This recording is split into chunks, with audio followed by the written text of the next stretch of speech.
இந்த பிரம்ம முகூர்த்தத்துல என்னென்ன செய்யலாம், என்ன செஞ்சா நல்லது மக்களுக்காக சொல்லுங்க. ஏன்னா பிரம்ம முகூர்த்தம் அப்படிங்கிறது இறைவனுக்கு உகந்ததுன்னு நான் நிறைய விஷயங்கள் கேள்விப்பட்டிருக்கேன். ஸோ நம்ம இறைவன் பாதையில் செல்றோம் அப்படிங்கும்போது இந்த பிரம்ம முகூர்த்தத்தையும் சேர்த்து கடைபிடிக்கிறது நல்லது தானே. ஸோ பிரம்ம முகூர்த்தத்தோட சிறப்பு பற்றி சொல்லுங்க. 1 hour மெடிடேஷன் பண்ணுறாங்க. 1 hour நீங்கள் உட்கார வச்சிடணும். உட்கார வச்சா 21 நம்ம பிரம்மஜத்துக்கு நம்ம கேட்கறதுக்கு எல்லாமே நான் நெக்ஸ்ட் ஒரு வீடியோவில் சொல்லுவேன். முதல்ல இந்த பிரம்ம முகூர்த்தத்துக்கு என்ன பண்ணணும் நீங்கள் சொல்ல அங்கேயும் கவனிக்கப்படுற நபராக மாறிடுவீங்க. இந்த பிரபஞ்சம் உங்களை வாட்ச் பண்ண ஆரம்பிச்சிடும். இந்த டைமுக்கு எந்திரிக்கிறாரு, இந்த இடத்துல யூனிவர்ஸ் நன்றி சொல்கிறாரு, பிரபஞ்சத்தை நன்றி சொல்கிறாரு. இப்போ உனக்கு தேவையானது கண்டிப்பாக நடக்கும். ரொம்ப சிம்பிள். இதை மட்டுமே நீங்கள் ஃபாலோ பண்ணுங்கள். ஒன்று அடுத்த வீடியோவில் நான் உங்களுக்கு சொல்லுவேன்.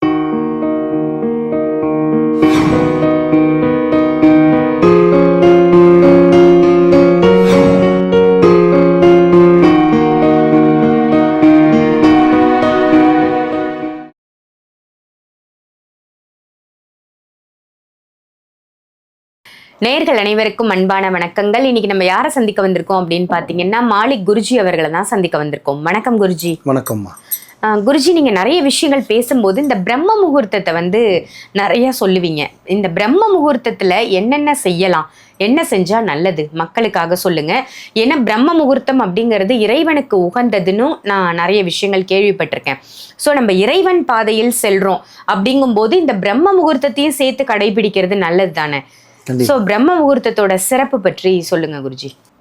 பிரம்ம முகூர்த்தம்ன்றது பார்த்தீங்கன்னா இன்றைக்கி நேற்று முன்னாடி சொன்னது கிடையாதுமா. ஆதி காலத்துலேருந்தே பார்த்தீங்கன்னா மனுஷ உருவாக்கம் ஜாதகம் கணிப்புலேருந்து வந்ததுலேருந்தே பிரம்ம முகூர்த்தம்ன்றது ரொம்ப தத்துவமான ஒரு டைம், ரொம்ப சிறப்பான ஒரு நேரம் அது. ஏன்னா பிரம்ம முகூர்த்த வார்த்தையை விட்டுருக்கேன்.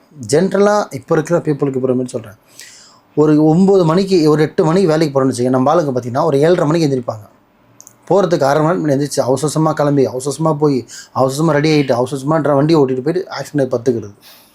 ஷார்ட்டாகவே சொல்கிறேன். இந்த மாதிரி அர்ஜென்ட்டு பட்டு இந்த ரிலாக்ஸாக எந்திரிச்சு பொறுமையாக ரெடி ஆகிட்டு பொறுமையாக போனால அன்றைய பொழுது எல்லாமே சிறப்பாக போகும். ஆனால் நம்ம ஆளுங்க ஆஃபீஸ்க்கு 8 மணிக்கு போனால் 7:30 மணிக்கு இந்த ½ hour கேப்பில் எல்லாமே ரெடி ஆகிட்டு ப்ரிப்பேர் ஆகி வண்டி எடுத்துகிட்டு போய் ரீச் ஆகணும்.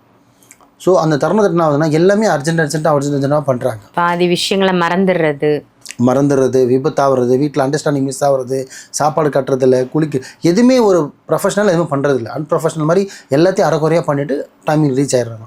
அப்போ இதெல்லாம் என்ன தெரியுது, அங்கேயே நீங்கள் வாழ்க்கையில் முன்னேறதுக்கான அர்த்தம் இல்லை. ஏன்னா முதல்ல வாழ்க்கையை நீங்கள் சாதிக்கணும். நீங்கள் ஃபஸ்ட்டு லாஸ்ட் வீடியோ கூட போட்டிருந்தோம், வாழ்க்கையில் சாதிக்கணும், முன்னேறணும், வாழ்க்கையில் நான் அச்சீவ் பண்ணணும் அப்படின்னா முதல்ல நீ பிரம்ம முகூர்த்தத்தை கடைப்பிடிக்கணும்.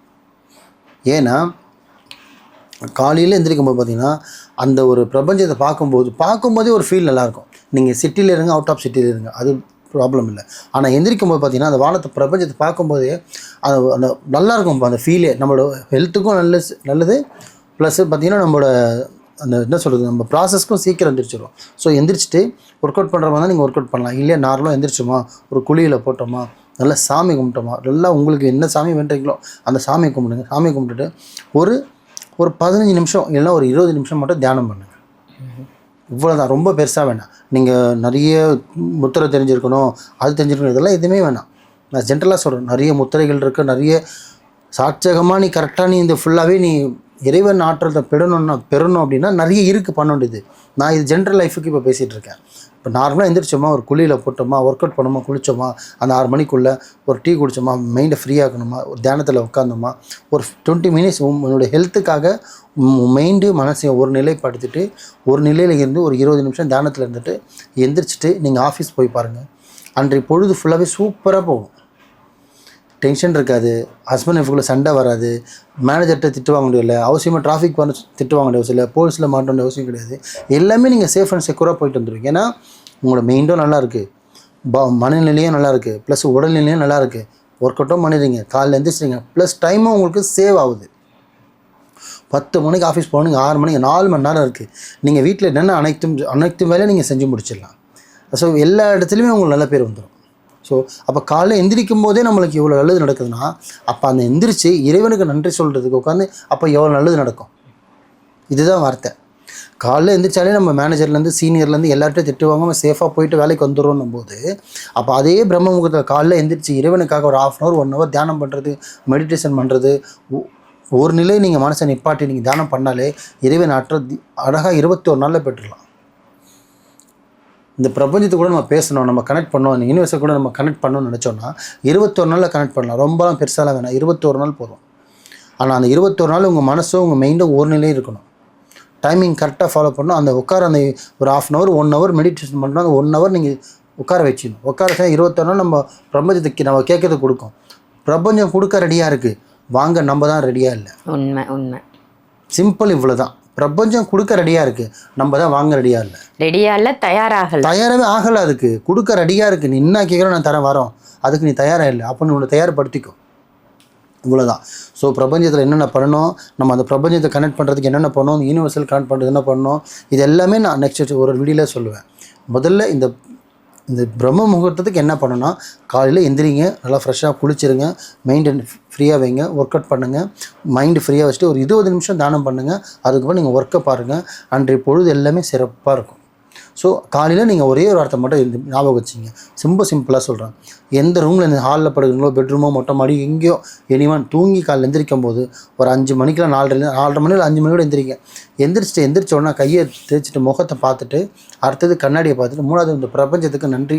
ஏன்னா நம்ம நைட்டு தூங்குகிறோம், காலையில் எந்திரிப்போம் நிச்சயம் இல்லை. ஸோ அந்த எந்திரிச்சதுக்கு நம்ம பிரபஞ்சத்துக்கு நன்றின்னு சொல்லிட்டு உங்கள் வேலையை நீங்கள் பாருங்கள்.